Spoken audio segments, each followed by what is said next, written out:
Hello friends, good morning. मैं पीयूष कुमार त्रिपाठी स्वागत करता हूं आप सभी का अपने YouTube channel SCS EDU point पर। फ्रेंड्स, जैसा कि आप जानते हैं कि इस समय हमारा एक सेगमेंट चल रहा है PCS मुख्य परीक्षा 2019 के लिए कितने तैयार हैं आप खुद को जांचें विथ SCS EDU पॉइंट। तो दोस्तों, आज इस सेगमेंट का चौथा सेशन है। इस सेशन में मैं आपके लिए कुछ अन्य महत्वपूर्ण सवाल और उन पर विस्तृत चर्चा को लेकर हाजिर हूँ, जिसमें आपको ये बताया जाएगा कि ये प्रश्न आपके लिए उपयोगी क्यों हो सकते हैं। तो चलिए फ्रेंड्स, आज का सेशन शुरू करते हैं। फ्रेंड्स, अगर आपको ये वीडियो अच्छी लगे तो वीडियो को लाइक करना, हमारे चैनल को सब्सक्राइब करना और वीडियो को शेयर करना ना भूलें। तो चलिए फ्रेंड्स, आज का हम सेशन शुरू करते हैं। तो आज के सेशन का पहला क्वेश्चन,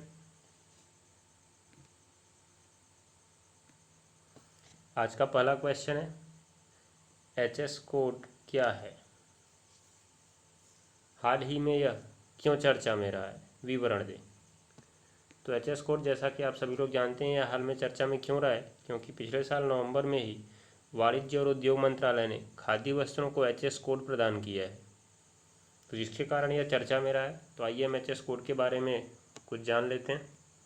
जैसा कि आप सभी लोग जानते होंगे कि HS का फुल फॉर्म क्या है, हार्मोनाइज सिस्टम।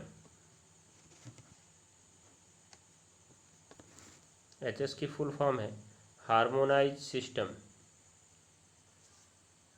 तो यह 1988 में प्रभावी हुआ था और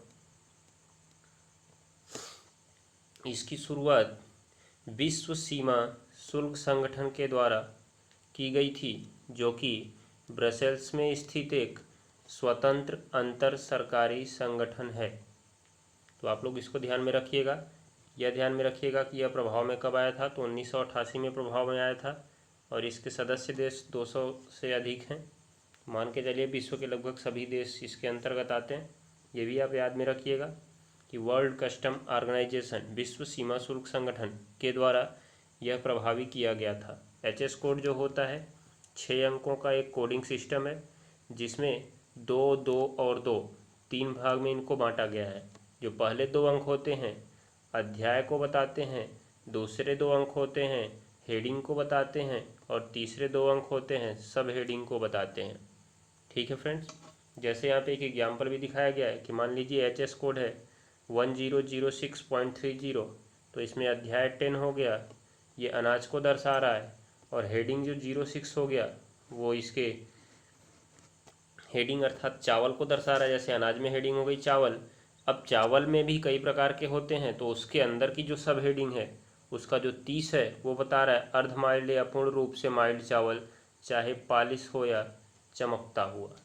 ठीक है, तो इस प्रकार से आप HS कोड के बारे में अन्य चीज़ें देख सकते हैं। विस्तार पूर्वक इसका अध्ययन आप कर लीजिएगा। आगे बढ़ते हैं हम दूसरे क्वेश्चन पे। ये देखते हैं किस लिए हमारे चर्चा में रहा। तो देखिएगा, जलवायु परिवर्तन को परिभाषित करें, इसको प्रभावित करने वाले कारकों का संक्षिप्त विवरण प्रस्तुत करें। तो आजकल जैसा कि आपने देखा होगा कि जलवायु परिवर्तन बहुत ज़्यादा चर्चा में है। विश्व की कोई भी बैठक, किसी भी संगठन की बैठक हो रही है, उसमें जलवायु परिवर्तन का मुद्दा उठाया जा रहा है।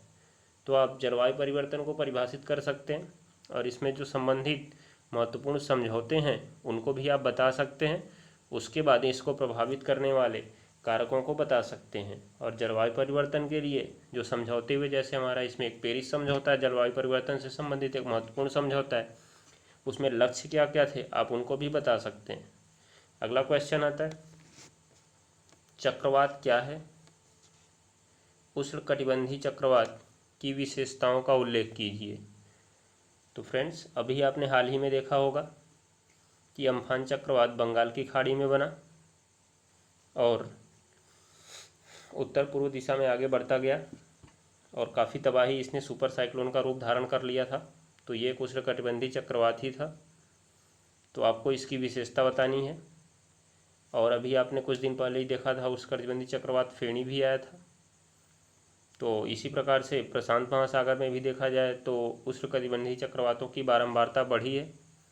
तो इसी कारण से हमारे चर्चा में बना हुआ है। तो चक्रवात क्या है, सबसे पहले आप इसकी परिभाषा लिखिए। फिर इसका प्रकार बताइए, और इसमें जो उष्णकटिबंधीय चक्रवात है उसकी विशेषताएं बताइए। ठीक है, तो हम लोग आगे बढ़ते हैं। अगला क्वेश्चन, नैतिकता और नीतिशास्त्र में अंतर स्पष्ट कीजिए।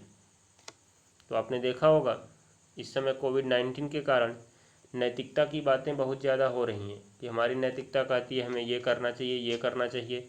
तो इस समय नैतिकता और नीतिशास्त्र में अंतर, क्योंकि ये एथिक्स से संबंधित प्रश्न हैं, तो ऐसे सवाल आपकी परीक्षा में दिखाई दे सकते हैं, क्योंकि नैतिकता इस समय ज़्यादा चर्चा में है। तो नैतिकता को कुछ लोग भूल से नीतिशास्त्र भी कह देते हैं कि ये हमारी नीति के अंतर्गत आता है। तो आप लोग इसमें देख लीजिएगा इसमें अंतर क्या है, इसको आपको स्पष्ट करना है। दोस्तों, आज का लास्ट क्वेश्चन, व्योम मित्र क्या है, इसके कार्यों का उल्लेख संक्षेप में करें।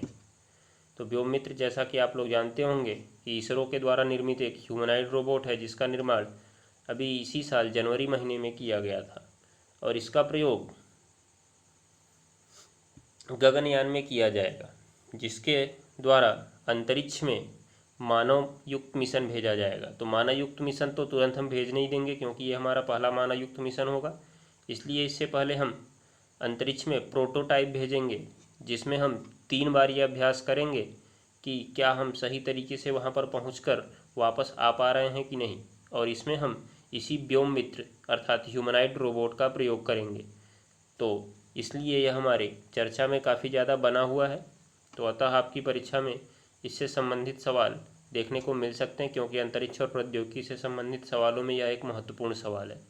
तो फ्रेंड्स, आज का सेशन आपको कैसा लगा? अगर अच्छा लगा हो तो वीडियो को शेयर ज़रूर करें और लाइक ज़रूर करें, और आप इन प्रश्नों का उत्तर 1 घंटे से कम समय में देने की कोशिश करें। क्योंकि अगर आप इधर जल्दी जल्दी अपना अभ्यास बना लेंगे तो आपको वहाँ पे 4000 शब्द लिखने में कोई परेशानी नहीं होगी। और ये क्वेश्चन चूँकि आपको अपने मन से लिखने हैं, इसीलिए आपको थोड़ा स्पीड और तेज़ करनी होगी।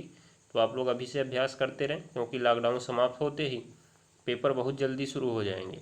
तो आप लोग ध्यान में रखिएगा और इन सवालों का उत्तर सफलतापूर्वक दीजिएगा। फिर भी यदि आपको कोई समस्या होती है तो हमारे फ्रंट पेज पर दिए गए व्हाट्सएप नंबर पर संपर्क कर सकते हैं, या कमेंट बॉक्स में अपनी समस्या दर्ज करा सकते हैं।